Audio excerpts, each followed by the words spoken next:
कृष्ण की वाणी।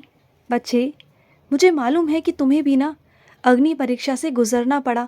तुम्हें भी कटघरे में खड़ा किया गया, तुमसे भी सवाल जवाब किए गए, तुम पर भी इल्ज़ाम लगाए गए, तुम पर भी बहुत सारे दोषारोपण किए गए, बहुत गलत गलत चीज़ें तुम पर की गई।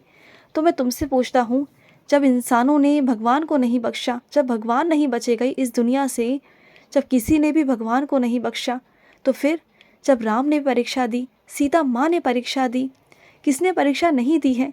सबको परीक्षा देनी पड़ी है। तो सोचो ना, जब इंसानों से इतनी बड़ी गलती हो सकती है कि वो भगवान की अग्नि परीक्षा ले रहे हैं, ऊपर वाला इतना बड़ा है, वो ब्रह्मांड नायक है, राम जी, वो पूरे जगत के विधाता हैं, वो सब कुछ संरक्षण करता है। उनकी अग्नि परीक्षा ली गई, सीता माँ की अग्नि परीक्षा ली गई, तब उनके मुंह से एक जवाब नहीं निकला, कुछ नहीं निकला। जब उनके सवालों का, जब उन पर बौछार की गई ना, तब उनके सवालों को इस तरीके से उन पर लाया गया कि वो भी टूट गए थे, बिखर गए थे, लेकिन उसके बावजूद भी वो आगे बढ़े ज़िंदगी में, बढ़े ना। नाम है आज उनका, मालूम है कि चीज़ें गलत हैं, लेकिन हमेशा अच्छाई की जीत ही होती है मेरे बच्चे। चाहे सच को कितना भी दबाने की कोशिश की जाए ना, लेकिन सच सच होता है। और मुझे मालूम है तुम कहोगे कि ऐसे सच का क्या फ़ायदा जो कल को सच होने पर ना सबको बलिदान देना पड़े। बहुत लोगों को सच्चाई के लिए बलिदान देना पड़ता है, तो क्या फ़ायदा ऐसे बलिदानों का कि कल को उस इंसान को कोई फ़ायदा ना हो, कोई कुछ हो ही ना उसके साथ। लेकिन क्या है ना, उसका नाम सदैव के लिए अमर रहता है, उसका नाम सदैव के लिए पूरी दुनिया में होता है, पूरा नाम उसका होता है, इज्जत होती है। जब उसका नाम लिया जाता है ना, तो बहुत प्रेम से लिया जाता है मेरे बच्चे। और जो लोग उनसे जुड़े हैं ना, उनसे, उनके परिवार से, उनके लोगों से जुड़े हुए हैं ना, उनका भी नाम ऊंचा होता है। उनके नामों के कारण भी ना उनको सुख प्राप्त होता है, उनके पीछे से उन्हें सच का फल मीठा मिलता है और मिलेगा भी। ये दुनिया रहते भी पहले भी सच का फल मीठा ही था और आज भी सच का फल मीठा ही है। और जो लोग ये सोचते हैं ना कलयुग में कि वो गलत कर लेंगे और बच जाएंगे, तो इस दुनिया में कोई नहीं बच सका, ना सतयुग में, ना द्वापर युग में, ना कलयुग में मेरे बच्चे, कोई नहीं बच सका। ना पहले और ना अब कोई नहीं बच सकता। जो है सो है मेरे बच्चे। जब भगवान नहीं बच सके तो तुम कैसे बच सकते हो? इंसाफ तो होता ही होता है। गलत का जो कर्म है ना वो गलत ही है। गलत कर्म करोगे तो गलत ही मिलेगा। ये दुनिया सवाल जवाब तो करेगी, बार बार करेगी, लेकिन तुम्हें पता होना चाहिए कि गलत क्या है और सही क्या है। गलत चीज़ों की तरफ तुम्हें नहीं मुड़ना, नहीं जाना, क्योंकि गलत दिखाने वाले, गलत दिशा दिखाने वाले बहुत लोग होंगे, लेकिन सच दिखाने वाले कुछ ही होंगे, सिर्फ कुछ, जो तुमसे कहेंगे कि नहीं, गलत राह पे नहीं जाना। और गलत लोग कभी भी ना आगे नहीं आएंगे, क्योंकि वो झुंड में रहते हैं। और जो सच्चे लोग होते हैं ना, वो हमेशा अलग होते हैं। वो बेचारे अलग होते हैं, वो हमेशा अपने आप को ना सिद्ध करने के लिए क्या कुछ नहीं करते, नए नए मार्ग चुनते हैं, अपने सबूत इकट्ठे करते हैं कि वो अपने आप को सही साबित कर सकें। सवालों के जवाब देते हैं, लोगों का शिकार होते हैं, लोगों की बातों का, लोगों के सवालों का शिकार होते हैं, लेकिन उसके बावजूद भी वो सच्चाई को नहीं छोड़ते। लेकिन अंत में जीत उन्हीं की होती है। ऐसे कैसे मेरे बच्चे को कोई हरा सकता है? जब राम की जीत हुई तो मेरे बच्चे की क्यों नहीं होगी? मेरे बच्चे की भी होगी, हर बार होगी। मैं तो युगों युगों से था और आगे भी युगों युगों तक रहने वाला हूँ। मैं कहाँ जाने वाला हूँ मेरे बच्चे? मैं हमेशा तुम्हारे पास ही रहूँगा। और सुनो, जिसने एक वक्त पहले तुम्हारे साथ बहुत बुरा किया, तुम्हारे पूरे परिवार के साथ बहुत बुरा किया, लेकिन कहते हैं ना कि समय का चक्र घूमता है, और देखो वो समय का चक्र घूमा और वो तुम्हारी चौखट पर आ गया। तो अगर वो तुम्हारी चौखट पर आया है ना, तो अपनी उन बातों को याद मत करना कि किसने तुम्हारे साथ क्या किया था। बस ये सोचना कि जो वो बंदा है ना, वो बंदा ईश्वर का बंदा है। वो मैंने तुम्हारे चौखट पर भेजा है तुम्हारे ही कुछ कर्मों को काटने के लिए, क्योंकि तुम्हारे कुछ कर्म ऐसे हो गए थे ना कि वो मुझे काटने थे। इसलिए मैंने उस इंसान को तुम्हारी चौखट पर भेज दिया। उसने तुम्हारे साथ जो गलत किया था ना, अगर तुम उसकी सेवा पानी करोगे, उसको अच्छे से रखोगे ना कुछ दिनों तक, जब तक वो तुम्हारे पास रहना चाहे तब तक, तो देखना कि तुम्हारे कर्म कैसे कटते हैं। और उसके अंदर भी ना कहीं पछतावा होगा कि उसने तुम्हारे साथ, तुम्हारे पूरे परिवार के साथ एक वक्त पहले बहुत बुरा किया। क्योंकि हर इंसान को ना जवाब देना होता है। सबको लगता है कि ऊपर जाने के बाद अपने कर्मों को भोगना होता है, लेकिन नहीं, कर्मों को तो यहीं भोगना है, यहीं भोग कर जाना है, क्योंकि जो समय का चक्र है ना, यहीं घूमता है। जो जैसा जिसके साथ तुम करोगे ना वैसा सामने आएगा तुम्हारे।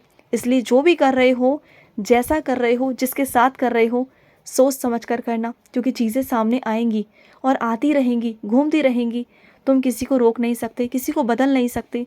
ये तो कुदरत का नियम है। जो करोगे वो भोगोगे, जो बीज बोओगे वही पाओगे। और जो सच है वो सच है मेरे बच्चे। तुम जानते हो ना, सत्यमेव जयते, सच की ही जीत होती है, चाहे कुछ भी हो जाए। सच को कोई आज तक नकार नहीं सका और ना कोई नकार पाएगा, क्योंकि सच सच है। और सुनो, तुम्हारे अंदर जो सबके लिए ममता पीड़ा होती है ना, सबको देख के दुख दर्द आता है ना, कोई गरीब है तो उसे देखकर बहुत दुख होता है ना, और तुम उसकी मदद करने को आगे से उतारू हो जाते हो। जितना भी कर सकते हो तुम करते हो, जितना भी तुम सक्षम हो, है ना, मुझे मालूम है।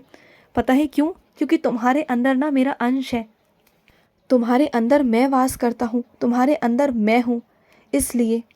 और सुनो, जिन लोगों से तुम उम्मीदें कर रहे हो ना, उनसे उम्मीदें मत ही करो तो अच्छा होगा, क्योंकि वो लोग उम्मीदों के लायक है ही नहीं मेरे बच्चे। क्योंकि जिनके सहारे तुम उम्मीद कर कर बैठे हो ना, तो वो आज नहीं तो कल तुम्हारा हाथ छोड़ देंगे, हाथ खड़े कर देंगे अपना। फिर क्या करोगे उस वक्त? कब तक दूसरों पर आश्रित रहोगे? खुद पर निर्भर होना सीखो, दूसरों पर निर्भर होना छोड़ो। खुद पर इतने खड़े हो जाओ, इतने सक्षम हो जाओ कि तुम्हें कभी किसी का मुंह ताकना ना पड़े। कभी कुछ खरीदना पड़े ना तो मुंह ताकना ना पड़े, किसी के लिए कुछ देखना ना पड़े, कुछ सोचना ना पड़े। खुद के लिए खड़े हो जाओ, खुद के लिए तुम्हें बाहर निकलना होगा। कब तक ऐसे घुट घुट कर अपने आप को परेशान करोगे? कब तक दूसरों पर निर्भर रहोगे? हाँ, मत करो ऐसा। और कोशिशें, जो प्रयास होते हैं ना मेरे बच्चे, उसका अंजाम जो होता है ना, वो आकर ही रहता है मेरे बच्चे। चाहे उसमें सालों साल लग जाए, महीने लग जाए, या कुछ भी लग जाए मेरे बच्चे। लेकिन जो प्रयास हैं, जो कोशिशें हैं ना, अगर वो जारी रह रही हैं तो उसमें कोई विघ्न नहीं आ सकता। विघ्न आएंगे तो मैं बचाऊंगा वहाँ से अपने बच्चे को, लेकिन उसकी मंजिल तक वो पहुँचेगा, ज़रूर पहुँचेगा। और किसी भी चीज़ों को ना राजनीतिक देखने से बेहतर है ना कि तुम सच्चाई की तरफ से देखो, कि अगर ईश्वर इंसाफ करते हैं ना तो इंसाफ होता ही होता है। राजनीतिक चीज़ें होती हैं, लोग करने की कोशिश करते हैं, लेकिन फिर भी होता वही है जो ईश्वर चाहते हैं। सब कुछ ईश्वर के हाथ में है।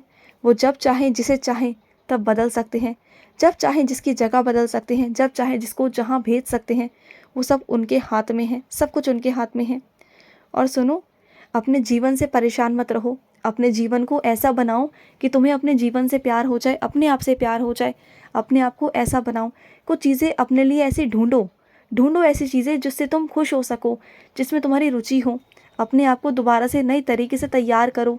अपने आप को दोबारा से ऐसा बनाओ कि तुम्हारे जीवन की खुशियाँ सिर्फ तुम्हारे पास रहें। अपने अच्छे कर्म करो। अच्छे कर्म करोगे ना तो सब कुछ तुम्हारे जीवन में अच्छा ही होगा। तुम्हारी किस्मत बहुत सुंदर हो जाएगी, और जो सुख मिलेगा ना तुम्हें, वो तुम्हारे भाग्य का होगा। तुम किसी से वो सुख छीनोगे नहीं, किसी का सुख चैन तुम छीनोगे नहीं।